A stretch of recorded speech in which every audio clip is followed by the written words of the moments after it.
The world may have given you a name. It may have shaped your fears, your beliefs, and your identity. It may have even shaped the way you see yourself. But it did not create the deepest part of you. And if the God who rules this world didn't create your soul, then the authority this world claims over you may not be as absolute as it appears.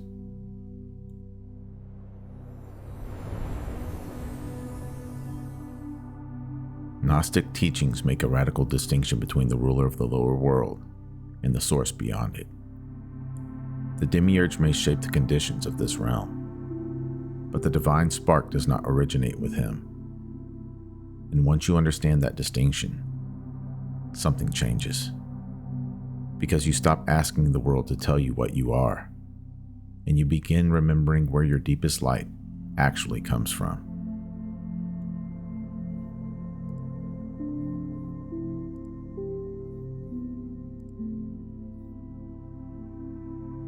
From the moment you entered this life, the world began giving you an identity, a name, a family, a language, a religion, a culture, a definition of success, a definition of failure. It taught you what you were supposed to fear, what you were supposed to desire, and what kind of person you were supposed to become. Much of what you call me was assembled here. But something in you existed before those labels became convincing. Something beneath the personality can observe the personality. Something beneath thought can watch thought move. Something within you knows that the story you were given is not the whole of who you are. The world shaped the mask, but it did not create the light behind it.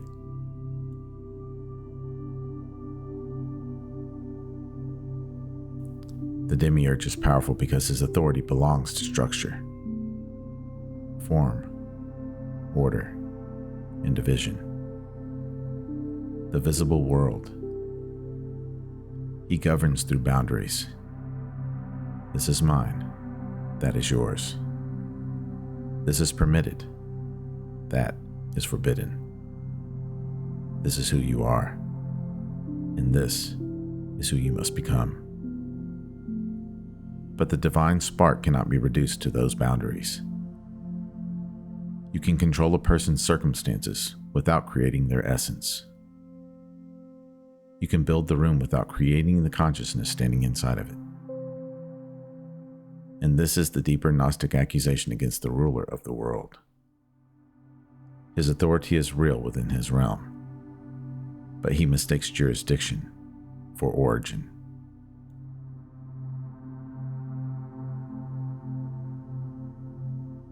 There are moments when the world feels strangely incomplete.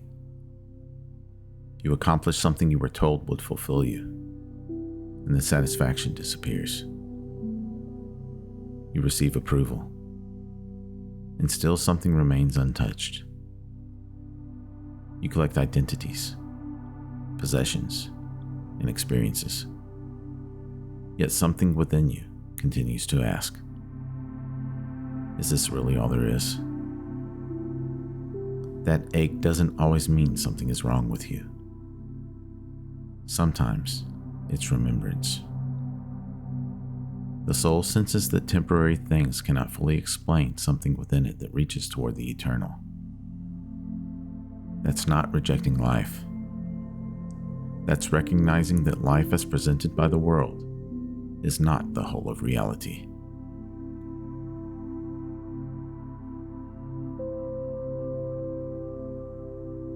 If the world cannot create the deepest part of you, then its greatest power is not creation. It's identification. It needs you to believe that you are your fear. You are your past. You are your status. It needs you to believe that you are what happened to you. That you are what other people think of you. Because the moment you mistake conditioning for essence, the world no longer needs to imprison you from the outside. The prison becomes internal. You carry its voice inside your own mind. But remembrance begins when you see the difference. Fear may be present. Your wounds may be present. Even your identity may be present. But none of them are the source of your being.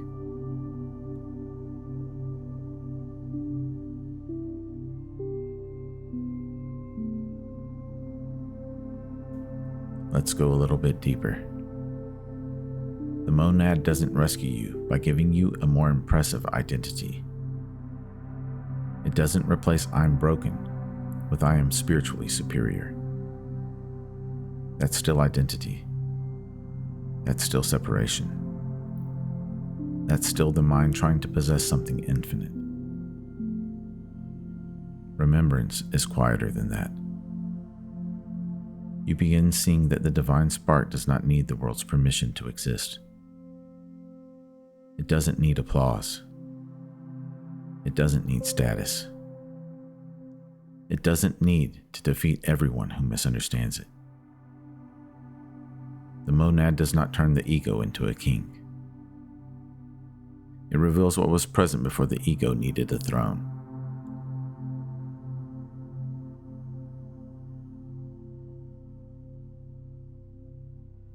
The God of this world did not create your soul, and that means the world does not have the final word on what you are. It can shape your personality. It can condition your mind. It can wound you, reward you, or reject you. But the deepest light within you does not begin with the forces that shaped your temporary identity. Your origin is much deeper than that. And maybe liberation is not becoming powerful enough to defeat the world. Maybe it's finally realizing that the part of you the world was trying to control was never created by the world in the first place. The monad doesn't call you to become something new.